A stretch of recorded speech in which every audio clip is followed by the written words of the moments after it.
अरविंदर सिंह लवली वो क्या कह रहे हैं?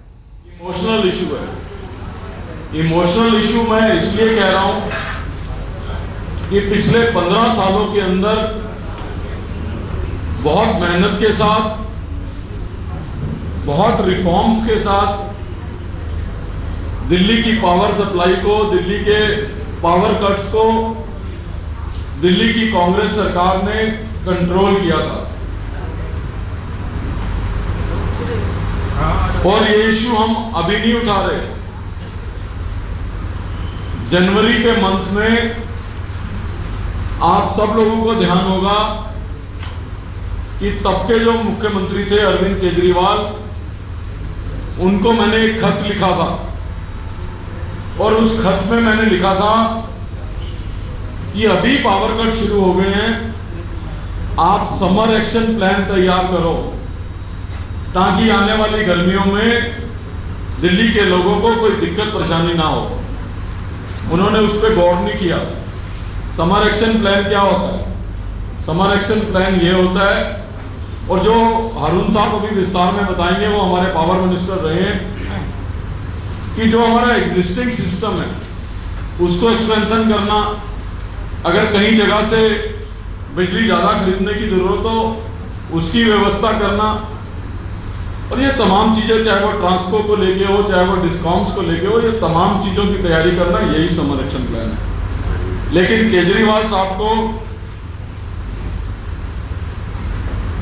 इस बात की चिंता नहीं थी। उन्हें इस बात की चिंता थी कि कैसे ना कैसे करके मैं मार्च तक की खाली सब्सिडी लोगों को दे दूं। मार्च के बाद लोगों को सब्सिडी देने में इंटरेस्ट नहीं था।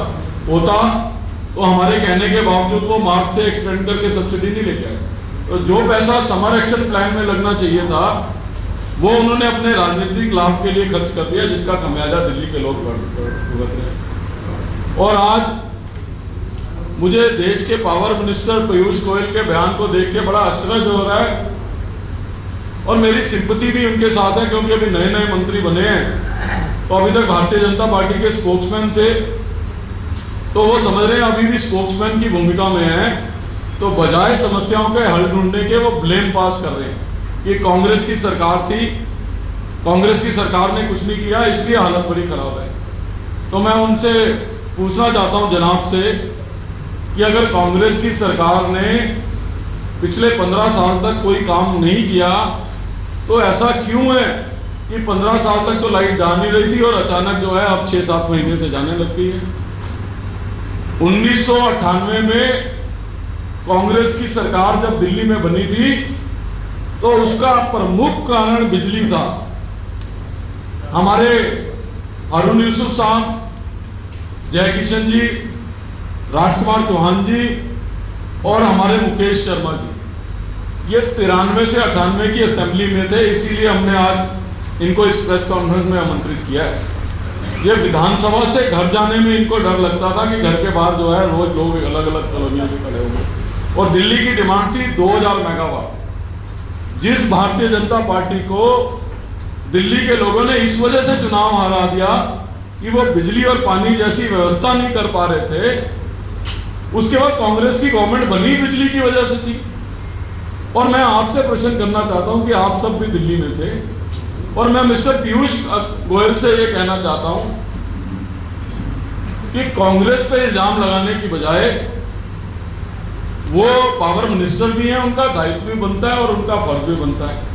एक बार ये भी मंगा लें कि पिछले 15 सालों में दिल्ली में कितने इन्वर्टर्स बिके थे, और इन 20 दिनों में जो हम कह रहे हैं कि हमारी 20 दिनों की सरकार है, इस 20 दिनों में कितने इन्वर्टर बिके हैं। उनको अपने आप अपनी बात का जवाब मिलेगा कि किस सरकार ने रिफॉर्म्स किए थे, किसने नहीं किए। हम आरोप प्रत्यारोप की राजनीति में नहीं बढ़ना चाहते, और मैं उनका धन्यवाद भी करना चाहता हूं। चलो 20 दिन बाद सही उनको दिल्ली के लोगों की सुध लेने का समय तो मिला, चाहे 20 दिन बाद ही मिला हो कि उन्होंने मीटिंग बुलाई। 20 दिन तक तो समय नहीं मिला, और कह रहे हैं कि अभी हमें 20 दिन हुए। पावर मिनिस्टर को खंबे पे चढ़ के बिजली सही नहीं करनी होती। पावर मिनिस्टर एक दिन में बिजली दुरुस्त कर सकता है, उसको सिर्फ ऑर्डर करना है कि एक्सटेंसिव जो ज़्यादा बिजली है वो कहाँ से उपलब्ध हो। उनको मैकेनिज्म का कोर्स करने की जरूरत नहीं है कि उनको समय चाहिए। हमारी भी दिल्ली में सरकार रही है, मंत्री लोग ऑर्डर पास करा करते हैं, मंत्री लोग समय नहीं करते, और बिजली एक दिन में दिल्ली में सही हो सकती है अगर इनकी नीति सही हो, इनकी नीयत सही हो। तो ये कोरे इल्ज़ाम लगा के और ये कह रहे हैं कि शीला दीक्षित की सरकार ने दिल्ली के अंदर बिजली में कुछ नहीं किया, तो मुझे लगता है